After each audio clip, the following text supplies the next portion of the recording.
Hi friends, welcome to Kavi Stitchings. Today, day 36, 100 days challenge, blouse design from Kavi's wardrobe.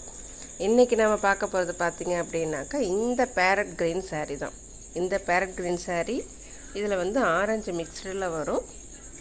இது வந்து ஒரு பட்டு இல்லை சில்க் மாடலில் இந்த saree இருக்கும். பார்த்திங்க அப்படின்னாக்கா இருக்கும் இது. இதில் வந்து இந்த saree வந்து நான் ஆன்லைனில் ஆர்டர் பண்ணி எடுத்தேன். காட்டன் saree தான். இதில் வந்து டிசைன்ஸுன்னு பெருசாக ஒன்றும் இருக்காது. அப்பர் பார்டர் லோயர் பார்டர் ஒரே மாதிரி இருக்கும். நடுவில் இந்த மாதிரி குட்டி குட்டி புட்டாஸ் மட்டும் கொடுத்துருப்பாங்க. வேறு எந்த டிசைனும் கிடையாது இதில். இங்கே பாருங்கள், லோயர் பார்டர் இப்படி இருக்கும், ப்ளஸ் அப்பர் பார்டர் வந்து அந்த சைஸ் வந்து கொஞ்சம் கம்மியாக கொடுத்துருப்பாங்க உங்களுக்கு. இது நார்மலாக டெய்லி வியருக்கு கட்டலாம் இந்த காட்டன் saree.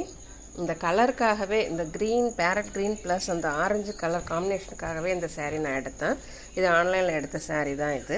ரொம்ப சிம்பிளாக இருக்கும், உடம்புல கட்டிருந்தாலுமே ரொம்ப லைட் வெயிட்டாக இருக்கும் இந்த saree. இந்த சாரீக்கு நான் என்ன டிசைன் பண்ணியிருக்கேன்னு பார்த்தீங்க அப்படின்னாக்கா, கொஞ்சம் டிஃப்ரெண்ட் ஷேப்பில் இந்த டிசைன் நான் பண்ணியிருப்பேன். என்ன அப்படின்னாக்கா, வழக்கமாக நம்ம என்ன நெக் வைப்போம், யூ நெக் வைப்போம், பா நெக் வைப்போம், பாருங்கள் ரவுண்ட் நெக் வைப்போம். பட் இந்த சேரீயில் நான் என்ன நெக்கு வச்சுருக்கேன்னு பார்த்தீங்க அப்படின்னாக்கா, வேவ்டு நெக்கு வச்சுருக்கிறேன். வேவ்டு நெக்குனால் என்னென்னு தெரியுதுங்களா?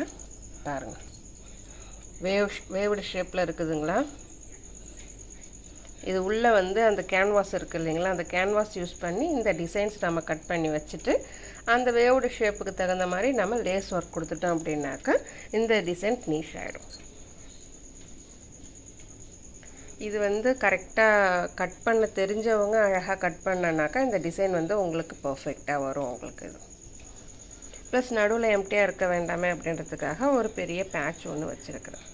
இதில் கைக்கு நான் என்ன பண்ணேன் அப்படின்னாக்கா, என்கிட்ட ஒரு பேட்ச் ஒன்று இருந்தது. அந்த பேட்சை வச்சேன். நான் தெரியாதனமாக இதை என்ன பண்ணிட்டேன், வாஷிங் மிஷினில் போட்டேன் நான். அதனால் அந்த பேட்சு சுத்தமாக கண்டமாக ஆகிப்போச்சு. தெரியுதுங்களா? இது அப்போது எனக்கு இதை எப்படி மெயின்டைன் பண்ணணும்னு தெரியல. பட் இப்போ அடுத்து நான் இந்த சாரியை கட்ட போனேன் அப்படின்னாக்கா இந்த பேட்சை ரிமூவ் பண்ணிட்டு தான் கட்டுவேன். நீங்களும் இதை தப்பை பண்ணிடாதீங்க. ஏதாவது பேட்ச் ஒர்க் ப்ளவுஸு இல்லை இந்த மாதிரி டிசைன் ப்ளவுஸ் பண்ணும்போது அதை ஹேண்ட் வாஷில் போடுங்க, மிஷின் வாஷில் போடாதீங்க.